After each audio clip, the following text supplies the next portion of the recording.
Magandang araw sa lahat. Ako si Dr. Luis Fernando Garcia, isang doktor na may 30 taong karanasan.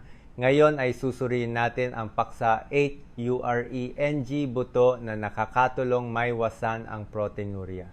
Ngayon, pag-uusapan natin ang 8 pagkain na makakatulong sa kalusugan ng iyong bato. Lalo na kung meron kang mga problema tulad ng proteinuria o kung nais mong ibalik ang normal na paggana ng iyong bato. Ang maliliit na organong ito ay walang tigil na nagtatrabaho upang salain ang mga lason, balansehin ang mga electrolyte at kontrolin ang presyon ng dugo. Ngunit alam nating may mga salik tulad ng hindi magandang dieta o stress na maaaring makapinsala sa kanilang trabaho. Kaya naman merong isang mahalagang bagay na marami ang nakakalimutan, ang proteinuria. Ito ay tila isang technical na termino, ngunit sa totoo lang, ito ay isang bagay na dapat nating bigyang pansin.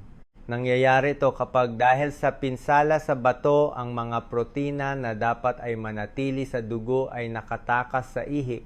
Ito ay parang isang salaan na may napakalaking butas at nangyayari ito ng tahimik. Hindi masakit, hindi mo ito nararamdaman, ngunit sa paglipas ng panahon, maaari itong magdulot ng mga komplikasyon. Kaya naman gusto kong pag-usapan to hindi para takutin ka, kundi para malaman mo na mayroong mga natural na paraan upang protektahan ang iyong bato. Ngayon, ano ang maaari mong gawin? Nag-aalok ang kalikasan ng makapangyarihang kagamitan mga ordinaryong buto na marahil ay meron ka sa iyong kusina o madaling bilhin sa tindahan.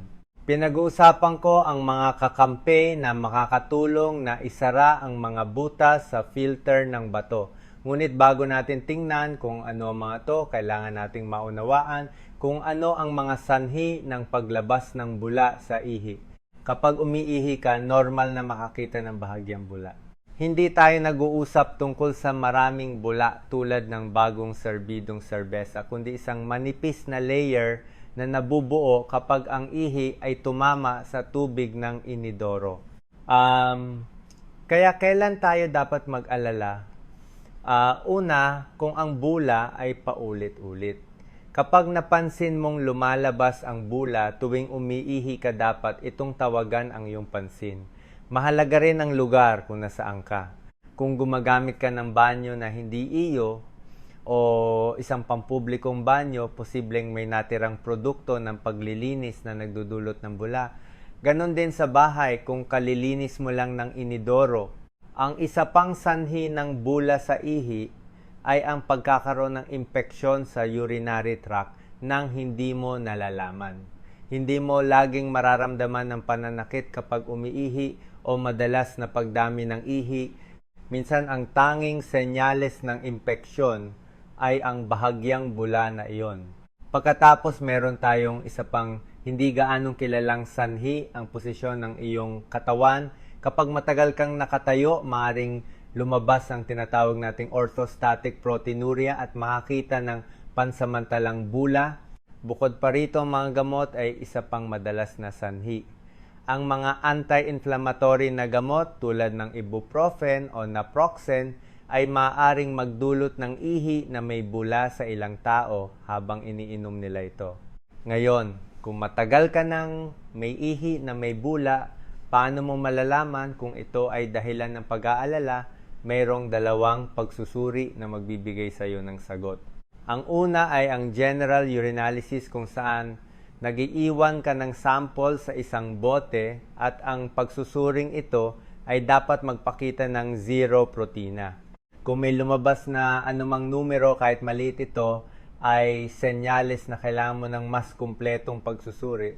Ang 24 oras na collection ng ihi, kung saan sa loob ng isang buong araw ay kinokolekta mo ang lahat ng iyong ihi upang suriin ito, kaya't mahalaga na kung nagdurusa ka sa mga sintomas na nakita natin, kumonsulta ka upang malaman ang sanhi.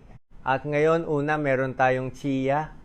Ang mga buto ng chia ay parang maliliit na tagapangalaga na nagtatrabaho mula sa loob. Nagmula ang mga to sa Mesoamerica at kinakain ng mga Aztec warrior ang mga ito upang makayanan ang mahabang marcha. Hindi nila alam na ang kanilang tunay na kapangyarihan ay nasa pagsuporta sa mahahalagang organo tulad ng bato, ngunit ngayon alam nating ang kapangyarihan ng chia ay isang pinaghalong omega, tatlong na halaman, soluble fiber at mga mineral na gumagana ng magkasama. Ang mahika ng mga buto ng chia ay nasa kung paano sila sumisipsip at nagtatagal ng likido. Kapag sila ay lumaki sa tiyan, lumilikha sila ng isang gel na nagpapabagal sa pagsipsip ng mga lason. Nagbibigay ito ng mas maraming oras sa bato upang salain ng hindi nabibigatan, at ito ay nagreresulta sa mas kaunting protina na nakatakas sa ihi.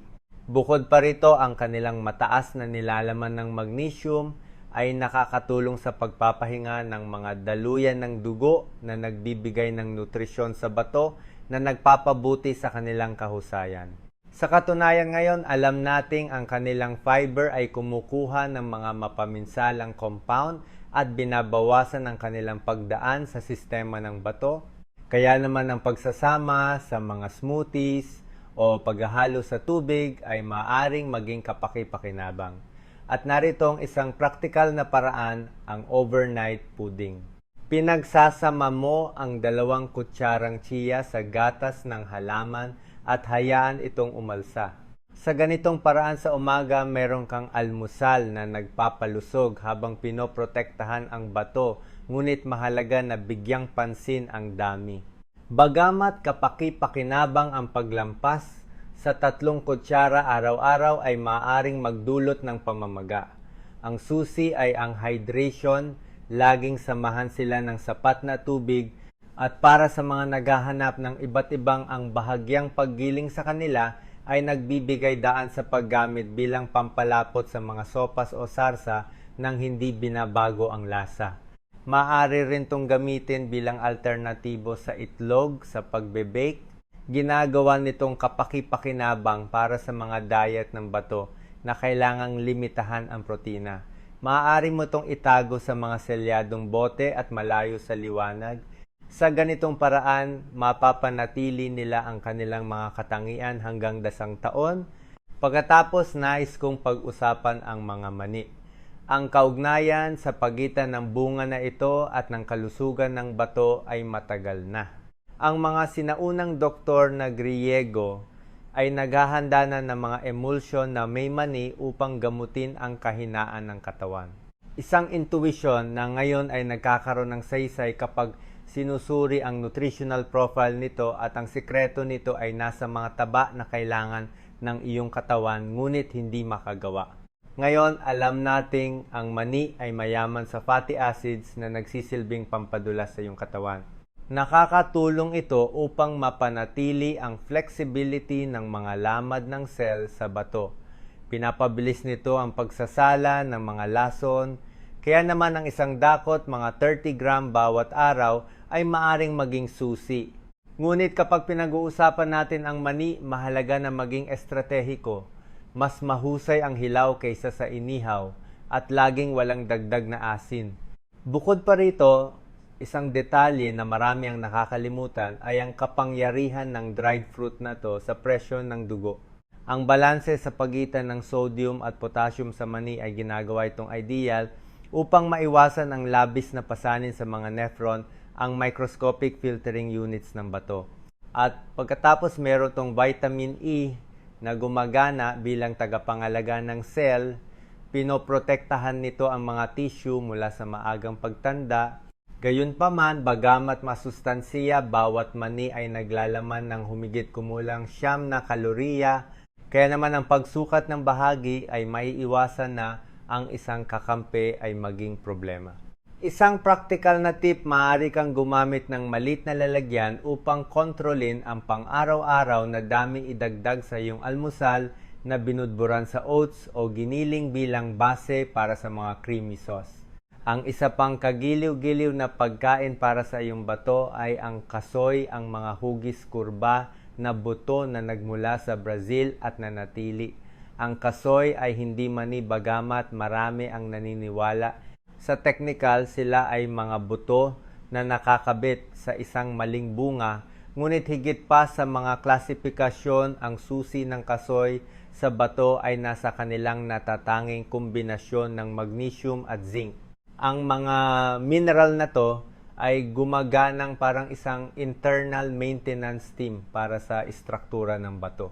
Ang magnesium ay nagpaparelax sa mga daluyan na nagpapakain sa kanila, habang pinoprotektahan ng zinc ang mga cell mula sa tahimik na pamamaga, at ang isang bahagi ng humigit kumulang 15 piraso ay maaring gumawa ng pagkakaiba, ngunit laging inihaw ng walang asin.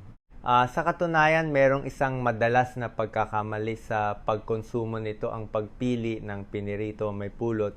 Ang proseso ng pagprito ay nag-oxidize ng kanilang malusog na taba na ginagawa itong mga compound na nakaka-stress sa bato. Sa katunayan, ang kanilang versatility sa pagluluto ay napakakapaki-pakinabang.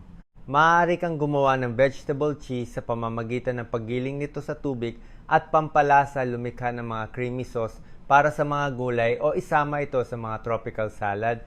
Sa India, ginagamit na sila sa loob ng maraming siglo upang pampalapot ng mga curries. Ginagamit nila ang malapot na tekstura na nakukuha nila kapag niluluto, ngunit kailangan mag-ingat sa mga allergy. Bagamat mas bihira kaysa sa ibang mani, mayroong mga kaso ng reaksyon sa hilaw na kasoy. Kaya naman laging ibinebenta ang mga to na inihaw o niluto. Ang mga prosesong ito ay nag-aalis ng urusyol, ang nakakairitang sangkap sa balat nito. Ang susunod sa listahan ay ang pistachio, isang pagkain na nagtatago ng higit pa sa sikat nitong berdeng kulay. Ang halaga nito para sa bato ay nasa kung ano ang nasa loob nito. Ang arginine, isang amino acid na gumaganang parang isang master key para sa sirkulasyon ng dugo ng mga makina ng paglilinis na ito. Ang sangkap na ito ay gumaganang parang natural na vasodilator ng mga capillary vessel. Nakakatulong ito na makarating ang dugo na may nutrients at oxygen sa pinakamalalim na bahagi ng bato at hindi gumagana ng mag-isa. Ang pinaghalong potassium at vitamin B6 nito ay lumilikha ng isang balanseng internal na kapaligiran. Sa isang banda, ang potassium ay nagre-regulate ng acidity ng mga fluid na sinasala ng bato, habang ang B6 ay nagpapabuti kung paano mo pinoproseso ang mga protina mula sa pagkain. Tungkol sa dosis, ang 30 piraso ay itinuturing na isang makatwirang bahagi, ngunit may mga detalye na gumagawa ng pagkakaiba, tulad ng ang pink na balat ay hindi lamang pampalamuti. Sa pagbili nito na may balat, nababawasan mo ang panganib, una na mawalan sila ng antioxidants habang nakaimbak. At pangalawa, ang proseso ng pagbalat nito ay nagpapabagal sa bilis ng pagkonsumo at sa gayon ay maiiwasan ang labis na pagkain. Sa lutuing Mediterranean, ang giniling na pistachio ay nagbibigay ng tekstura sa mga sarsa at palaman. Maaari mo itong ihalo sa mint at olive oil upang ipahid sa buong trigo na tinapay o gilinging upang balutin ang mga gulay sa oven. Ang natural nitong pagkamalutong ay nangangahulugan na hindi mo kailangang magdagdag ng dagdag na asin. Sa katunayan, isang mahalagang punto, pumili ng mga variety na walang dagdag na asin. Ang mga pinrosesong industrial ay kadalasang puno ng sodium na nagpapawalang bisa sa kanilang mga benepisyo. Kung makakita ka ng inihaw na pistachio, dapat itong iihaw sa vacuum o sa mainit na hangin, hindi pinirito upang mapanatili ang kanilang mahahalagang langis. At kung meron kang pagpipilian, ang organic ay nagpapalit ng pagkakalantad sa mga pestisidyo na kailangan mong salain ng iyong bato. Pagkatapos ay merong mga buto ng sunflower, ang mga maaari mong kainin nang walang iniisip habang nanonood ng pelikula at nagtatago ng mga lihim na higit pa sa kanilang pagkamalutong. Ang kanilang kapangyarihan ay nasa kanilang komposisyon, vitamin E, magnesium at magagandang taba. Ang vitamin E ay gumaganang parang isang cellular shield. Pinoprotektahan nito ang mga tissue ng bato mula sa oxidative stress. At hindi ito teorya ang mga sinaunang kultura sa silangang Europa ay kumakain ng mga ito sa taglamig upang palakasin ang katawan bagamat hindi nila alam kung bakit ito gumagana. At ang magnesium nito dito ay susi. Nakakatulong ito na mapahinga ang mga daluyan ng dugo na nagpapabuti sa sirkulasyon patungo sa bato. At paano ito maisasalin sa iyong pang-araw-araw na buhay? Maaari kang magsimula sa humigit kumulang 30 gram araw-araw katumbas ng isang dakot. Ang hilaw o bahagyang inihaw ay mas mahusay na nagpapanatili ng kanilang mga nutrients, ngunit isang karaniwang pagkakamali ay ang labis na pag-iihaw hanggang sa maging kayumanggi. Sa ganitong paraan, nawawalan sila ng hanggang 40% ng kanilang vitamin E. Gayunpaman, mahalaga ring iwasan ang mga maalat o may artificial na lasa. Ang labis na sodium ay nakakasama sa kanilang mga benepisyo. Kaya naman piliin ang natural at itago sa isang selyadong garapon na malayo sa liwanag upang mapanatili ang kanilang mahahalagang langis. Ang isa pang pagkain na pag-uusapan natin ay ang flaxseed. Sa mga sinaunang pamilihan ng Mesopotamia, ang mga buto ng flax ay ipinagpapalit na bilang pera. At ngayon, naiintindihan natin kung bakit ang kanilang nutritional density ay ginagawa silang mahalaga para sa kalusugan. Ito ay dahil sa omega-3 na halaman at mga compound na tinatawag na lignans na gumaganang parang structural reinforcement para sa mga nephron, ang mga pangunahing cells sa pagsasala ng bato. Ang mga lignans na to ay lalo tayong interesado dahil sila ay nagre-regulate ng pagdaan ng protina sa ihi, ngunit dahil din sa nakakatulong sila na mapanatili ang arkitektura ng mga tissue ng bato na buo. At upang isama ang mga ito, isang simpleng option ay ang paghalo ng isang kutsarita ng giniling na flaxseed sa iyong oatmeal o vegetable yogurt sa almusal. Sa ganitong paraan, mas mapakinabangan mo ang kanilang mga nutrients dahil ang giniling ay naglalabas ng mga langis na kung hindi man ay dadaan ng buo sa digestive tract. Ngayon, sa pagbili ng mga to, mas mahusay na hanapin ang buong ginto o kayumanggi, iwasan ng mga pre-ground na kadalasang meron ng oxidized na taba. Kaya naman isang tip ay gilingin sila sa bahay gamit ang isang kape grinder at bago lang kainin. Ngunit kung ang lasa ay matapang para sa iyo, maaari mo itong idagdag sa mga smoothies na may saging o purong kakao. At ano ang pinakamadalas na pagkakamali sa flaxseed?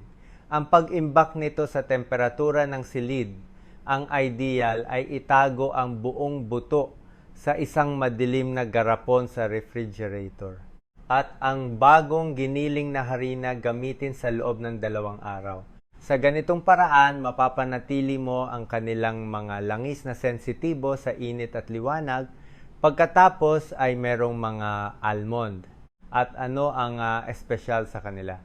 Ang mga almond ay puno ng monounsaturated fats, ang mga kailangan ng iyong puso upang tumibok ng hanggang 100,000 beses sa isang araw.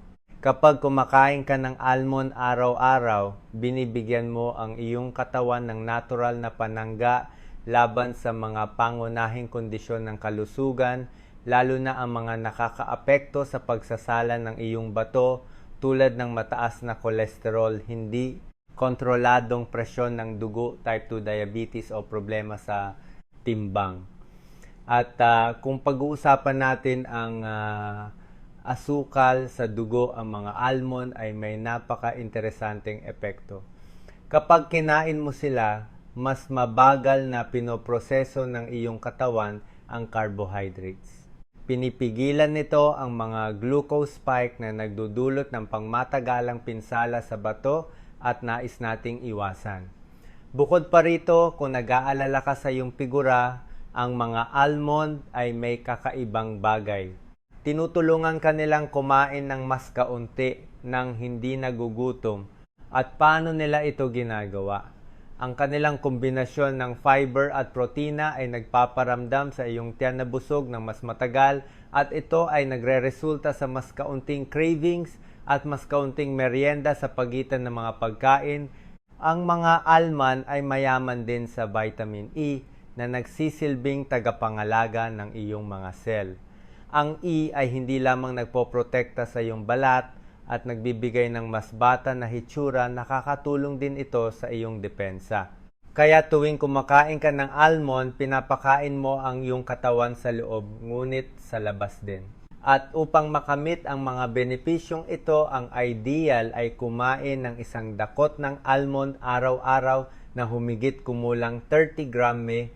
Ang pinakamahusay na paraan ay kainin ang mga ito ng hilaw at may balat dahil dito nakakonsentrado ang marami sa kanilang mga antioxidant. At kung nais mong palakasin ang kanilang epekto sa iyong antas ng asukal, maaari kang kumain ng isang dakot 15 minuto bago ang mga pagkain. Sa ganitong paraan, makakatulong ka na mas mabagal ang pagtaas ng iyong glucose. Pagkatapos, nais kong pag-usapan ang Brazil nuts, isang dried fruit na namumukod tangi dahil sa isang natatanging bagay. Ang Brazil nuts ay natatangi hindi lamang dahil sa kanilang laki, kundi dahil sa naglalaman sila ng isang mineral na walang ibang pagkain ang nag-aalok sa ganoong konsentrasyon. Pinag-uusapan ko ang selenium at dito naging mapagbigay ang kalikasan. Sa isang piraso lamang sa isang araw, nasasakop mo ang kailangan ng iyong katawan sa mineral na to. Ngunit ano ang kinalaman nito sa iyong bato? Lumalabas na ang selenium ay nagsisilbing panangga para sa kanila. Neutralisado nito ang mga free radicals na sumisira sa mga tissue ng bato, lalo na kapag nagpoproseso sila ng mga lason. Ito ay parang bawat mani ay nagpapadala ng isang hukbo ng antioxidants upang ayusin ang mga microscopic filters ng iyong bato, ang mga nephron. At bukod sa selenium, binibigyan kanila ng iba pang nutrients, magnesium upang mapahinga ang mga daluyan ng dugo na umaabot sa bato at tanso na nagpapanatili ng balanse sa kanilang internal na kemikal. Ang mga mineral na ito ay magkasama na lumilikha ng isang kapaligiran kung saan ang iyong mga cell ng bato ay gumagana ng walang labis na pagsisikap. Ngayon, dapat tandaan na higit sa 2 piraso sa isang araw ng mga mani na to ay maaaring magbigay sa iyo ng mas maraming selenium kaysa sa kailangan mo. Kaya naman ang ideal na sukat ay 1 o 2 mani sa isang araw, mas mabuti sa umaga at hindi na. At narito ang isang practical na tip, bilhin ang mga ito na may balat.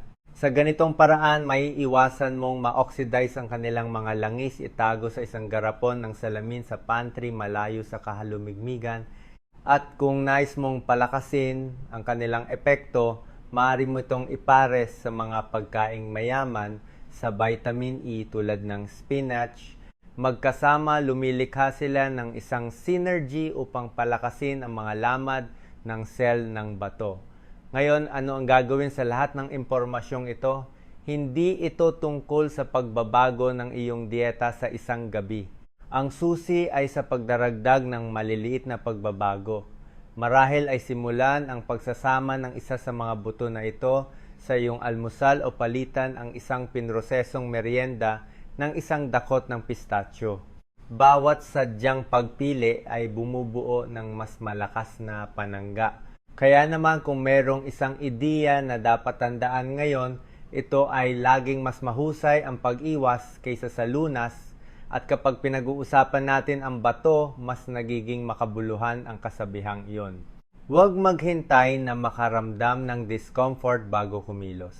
Ang pagsasama ng mga buto na ito ay parang paglalagay ng mga guwardya sa pintuan ng iyong katawan, handang kumilos laban sa anumang tahimik na banta.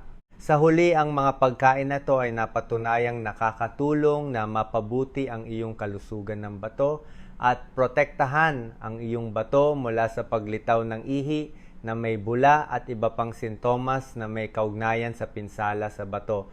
Ngunit kung napansin mo na ang iyong ihi ay paulit-ulit na may bula o nakakaranas ka ng iba pang mga palatandaan tulad ng pamamaga o pagkapagod, mahalaga na kumonsulta ka sa iyong doktor, lalo na upang matulungan kang malaman ang sanhi.